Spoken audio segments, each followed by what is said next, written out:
Baik, tadi Pak Andi sudah menjelaskan tentang pembuatan bukti potong. Selain membuat bukti potong satu persatu, juga bisa menggunakan import. Kalau yang berlaku saat ini di e-Bukpot, baik itu unifikasi maupun pasal 21, itu yang impornya itu menggunakan file Excel dengan format CSV. Nah, di konteks nanti itu berubah formatnya menjadi XML. Apakah itu akan menyulitkan? Nah, kita pelajari. Seharusnya sih tidak, karena XML ini sebenarnya Bapak Ibu bisa eh, sebenarnya hampir sama saja dengan CSV, cuman dia kalau kita lihat di sini memang lebih ribet aja nih elemen data di XML-nya. Cuman kita bukan ini yang akan kita otak-atik nanti, tapi seperti file Excel-nya. Nah, apa saja yang bisa menggunakan skema impor XML ini? Yaitu yang pertama itu untuk pembuatan bukti potong PPA pasal 21. Baik itu pembuatan bukti potong bulanan, pegawai tetap, maupun bukti potong untuk selain pegawai tetap juga bisa. Dan pembuatan bukti potong A2, gitu ya. Kemudian untuk unifikasi juga bisa. Jadi semua rata-rata pembuatan bukti potong itu bisa menggunakan fitur import XML ini. Kemudian untuk SPT tahunan, nah ini bisa diketahui oleh kita, mungkin bukan untuk pelaporan SPT tahunan instansi, karena instansi pemerintah tidak ada SPT tahunannya.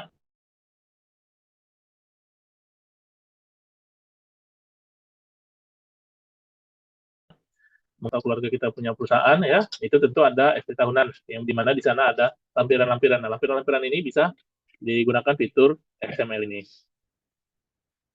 Kemudian untuk SPT PPN, nah ini juga, tapi walaupun ini tidak dilaporkan oleh instansi, kecuali instansi kita adalah PKP. Kemudian untuk biaya materai.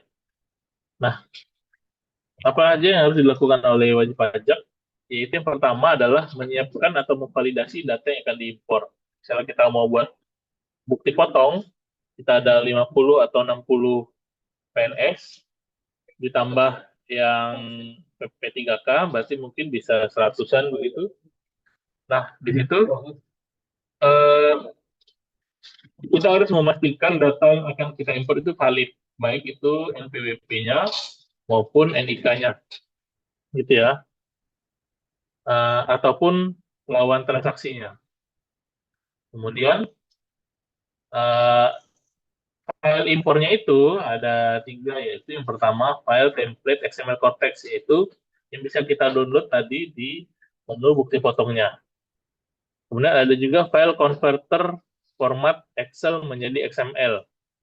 Ya, file converter ini itu datanya berformat Excel, kemudian nanti akan diekspor ke dalam XML.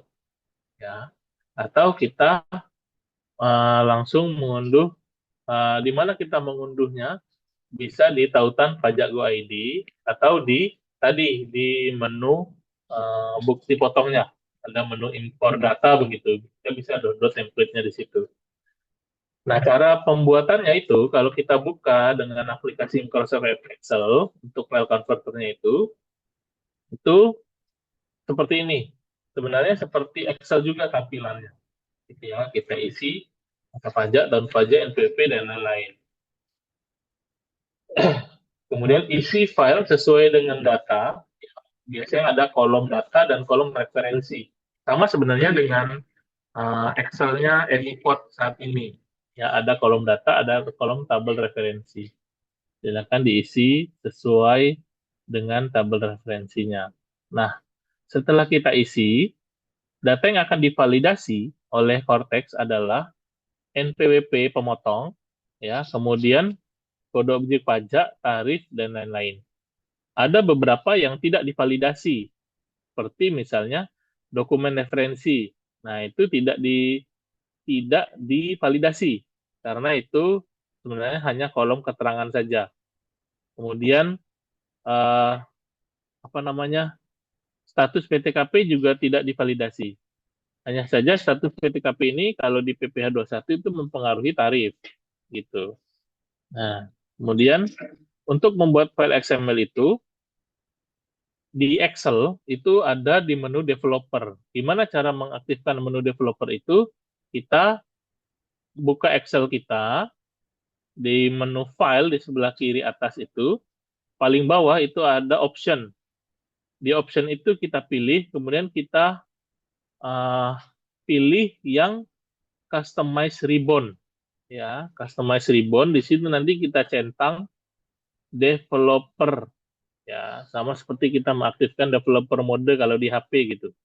Ke option dulu, nanti kita centang developernya. Kemudian pilih OK. Oh, OK. Oke. Kemudian setelah itu, maka akan muncul menu developer pada menu Excel kita. Nah, saat kita sudah aktifkan menu developer itu, untuk data yang sudah kita uh, input tadi, ya di template tadi, itu bisa kita ekspor ke XML, ke format XML. Kalau tidak dilakukan di ekspor ini, kita nggak bisa membuat file XML-nya. Jadi langkah pertama kita download dulu template-nya. Yang kedua, kita aktifkan developer option di Excel kita, kemudian baru kita bisa mengekspor data tersebut ke format XML.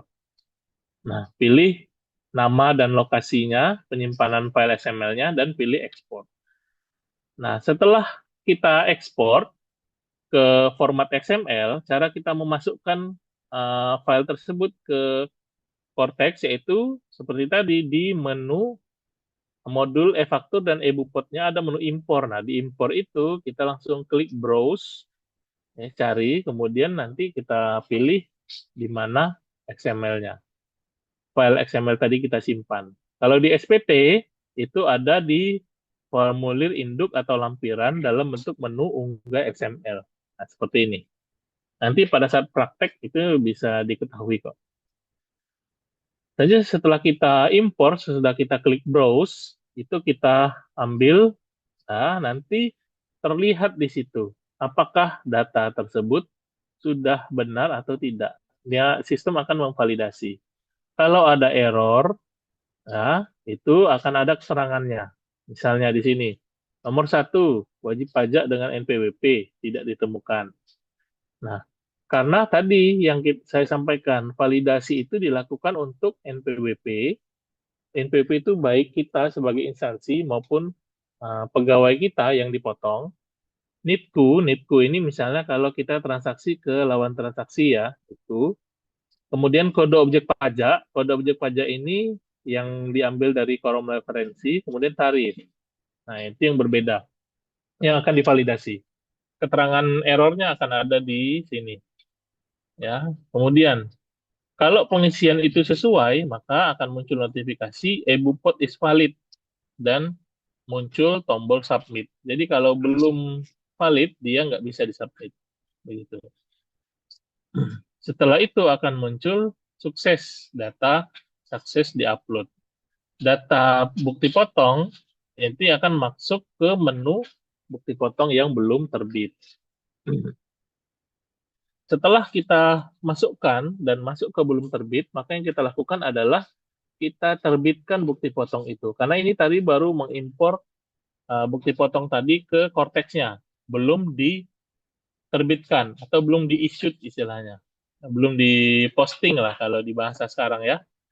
Kita pilih terbitkan, baru nanti kita buat kalau kita pakai sertifikat elektronik, kita masukkan paspresnya. Kalau pakai kode otorisasi, kita masukkan kode otorisasinya dan kata sandinya, dan kita tanda tangani. Setelah itu baru nanti dia muncul setelah selesai disubmit, tulisannya data sukses di issue. Ya.